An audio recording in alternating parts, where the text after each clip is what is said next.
Hey, old lady, what's this pathetic food? This is exactly why I hate coming to your poor parents' house. Not again. This woman always looks down on us, my husband and me, and talks to us this way. You know, I'm taking time out of my day to visit you guys. You should at least prepare something nice like a steak and say, thanks for coming, and of course, it has to be a fancy one, but then you poor florists probably haven't even eaten something like that before. Abby, that's really crossing the line. Can you please take back everything you just said? When I said that, Abby, my eldest son's wife, flew into a rage. What?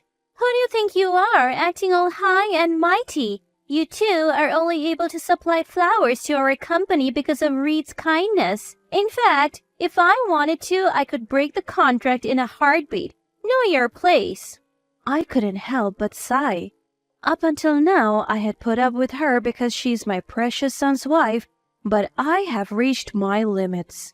Abby, if you're going to talk like that, why don't you just break the contract? That might clear things up for both of us. Oh, you think you can say that? Don't blame me for what happens next. Don't come crying to me when you regret it. With those words, Abby stormed out of our house. What's going to happen now? Though I wonder, I'm not worried about us. Instead, I can't help but worry about Abby's future. After all, the one who will end up regretting and crying is her. My name is Allison. I'm 65 and I run a small flower shop with Clive. Though most flower shops buy flowers from special markets, in our case, we grow our flowers on the land that Clive's family has owned for generations and sell them in our own shop. It's a lot of work, but it's fulfilling to sell what we have grown ourselves and we enjoy it. Recently, we have even had customers who have sought us out from afar because they only sell it at your shop. It's moments like these that make me truly happy to be in this business. We have one son to be proud of. His name is Reed. He's turning 30 this year and already running a company. He won a student business contest in college, started his own company, and made it a big success. We helped out with some of the funds. Though it wasn't easy for us, it was for our beloved son. Reed's business combined trending AI with our family's gardening expertise and smoothly launched without any issues. He continued to grow the business, went public, and raised the company's value. His good looks, too, have led to features in magazines like Top 10 Young Entrepreneurs to Watch and Venture Entrepreneurs Carrying America's Future. Every time we heard such stories, my husband and I would laugh together, saying, "We have an incredible son, don't we? A goose gives birth to a swan." We were truly happy back then. We mistakenly thought that this happiness would last forever, but everything changed when Reed brought home Abby as his fiancée. "Dad, Mom, there's a woman I want to introduce to you both today." Reed said this before coming home. Upon hearing his words, my husband and I were thrilled. Our only son, Reed, our pride and joy. Reed was finally bringing home his fiancée. Who could this woman be who had captured Reed's heart? Could she have a personality as wonderful as Reed's? People say sons seek their mother's image in their ideal woman, so perhaps she looks like me? I was embarrassingly giddy back then. I even began imagining preparing a dress for the wedding or saving money for our grandchild. But after all, he's our only son, our pride and joy. It's natural to feel this way. So, when Abby actually arrived with Reed, it was quite shocking. Abby, who said she had been a magazine model, looked incredibly flashy, almost like an actress on television. Her bag had a big logo of a famous brand with bracelets and clothes suitable for a party. In a word, it was out of place. And what's more, as she entered our house, she whispered so Reed couldn't hear, "What a dump! This place is awful. A shabby poor house for a family home. No way!" I was dumbfounded by the unavoidable murmur. But I shouldn't judge her by this. After all, Reed chose her. There must be something wonderful about her. I thought so and led her to the living room. Once in the living room, Abby greeted us humbly and politely, as if her earlier murmur had been a lie. "What a wonderful home you have. I'm so jealous. Reed's parents are so lovely. We want to be a happy couple just like you two. At that moment, I was probably blinded by the fact of Reed's engagement, so no matter how insincere Abby's words sounded, I buried it all under Reed chose her, so it's fine, and blessed them. Abby, build a happy home with Reed.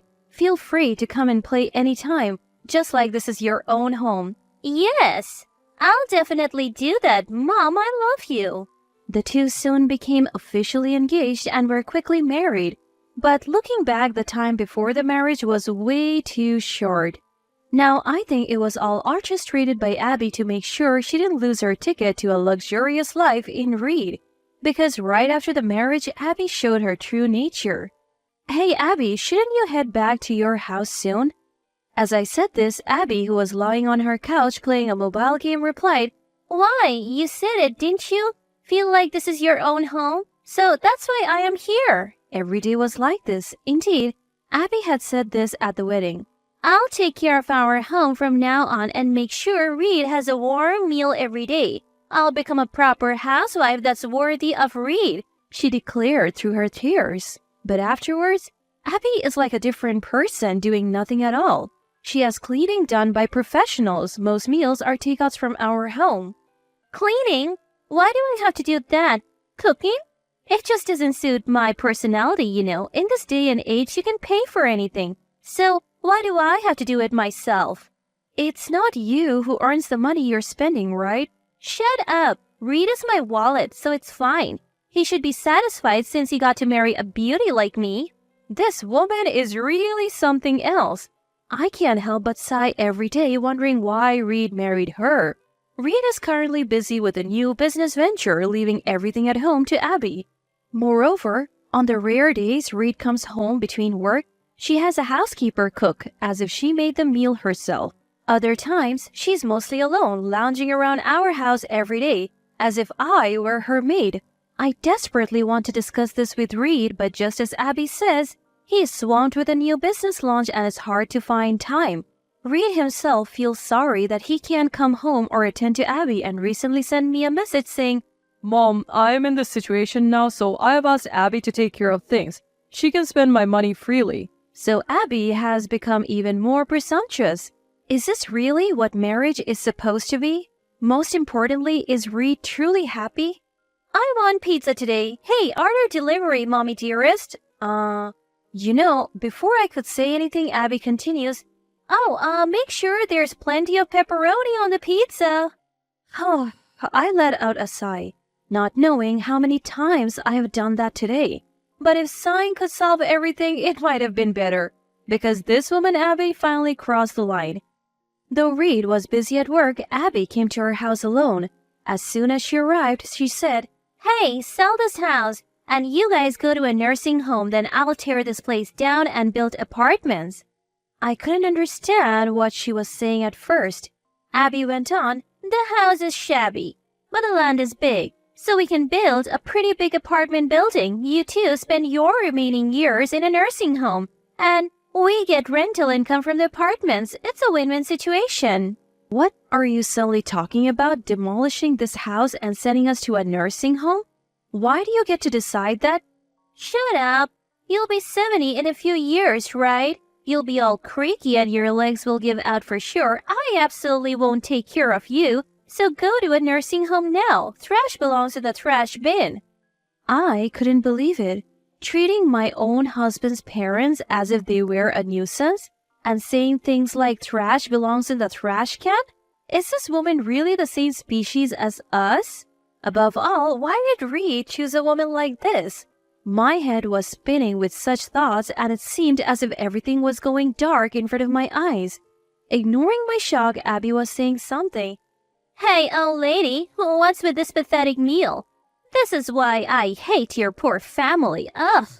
She wasn't finished. She looked down on us as always and said, I am taking the time to come back home, so you should at least say thank you for coming and prepare a steak or something, right?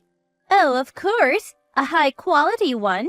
You poor florist probably haven't even tasted anything like that. As I stood there stunned, Clive began silently clearing the food in front of him. Then he said quietly to Abby, That's enough. Don't come back. Those quiet words from Clive seemed to wake me up. That's right. Abby, that's going too far. Can you take back everything you have just said? Upon hearing this, Abby, my oldest son's wife, became even more furious.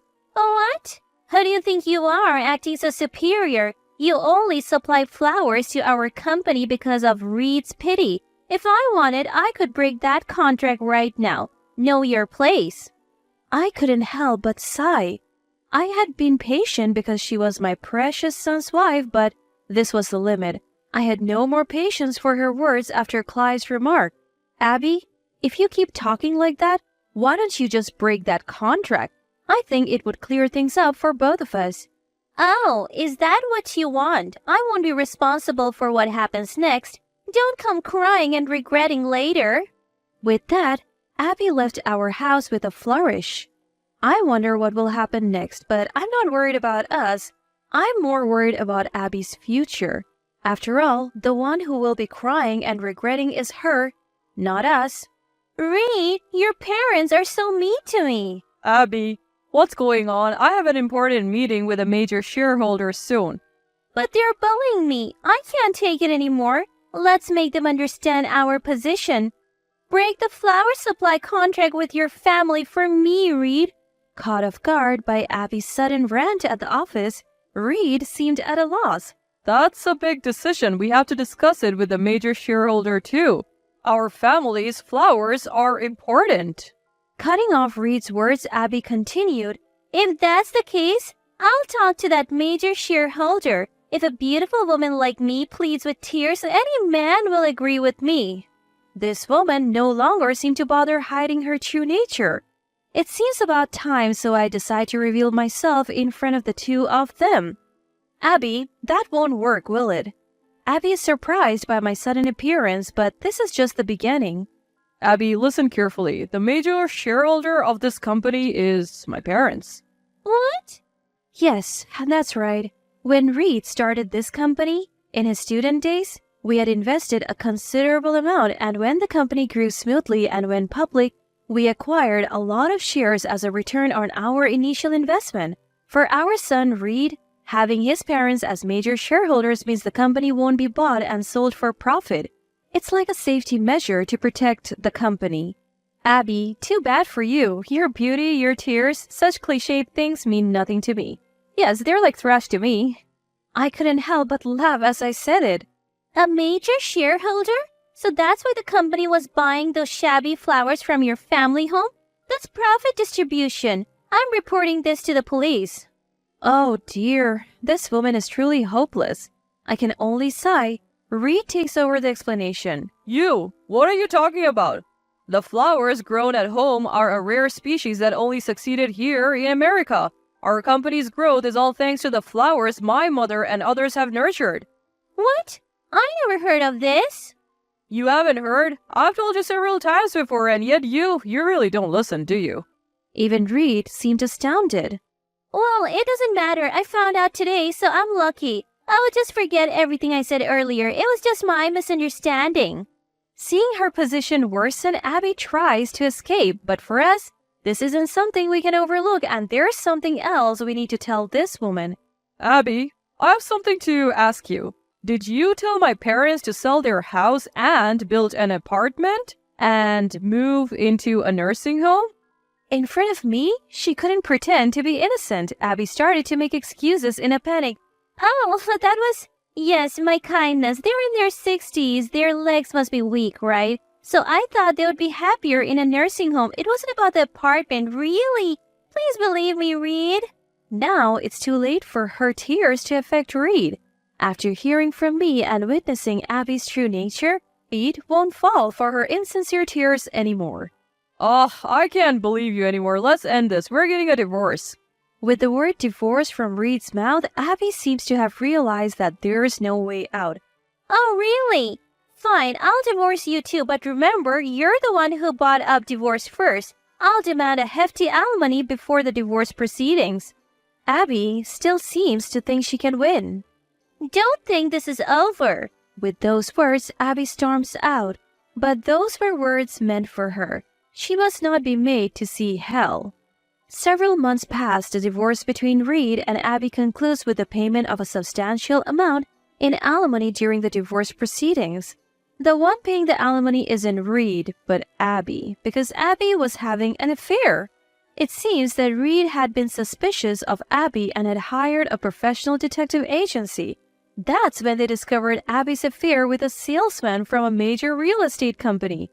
Most of Abby's extravagant spending on her credit card was to enjoy moments with that salesman. The investigative report was filled with photos of Abby frequently visiting luxurious hotels and clubs with her lover.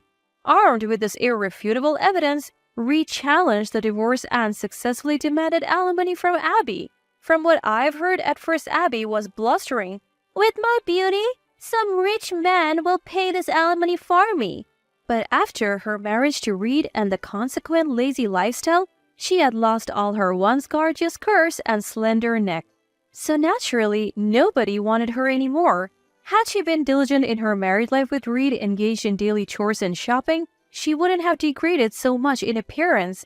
It makes me think that this incident is a consequence of her irresponsible lifestyle, where she had solved everything like cooking, laundry, and cleaning with money. From my perspective, it's just desserts. Since then, Reed has been enjoying his bachelorhood for a while. But selfishly, I still wish to see my grandchildren's faces, so I've been running around behind Reed's back looking for a suitable partner. Thanks to that, my legs have gotten stronger and the doctor even gave me the seal of approval for my robust legs, so I won't be needing a nursing home for a while. Today, I plan to go out again, relying on a friend's connection in search of a marriage partner for my son at what's being called a tea party.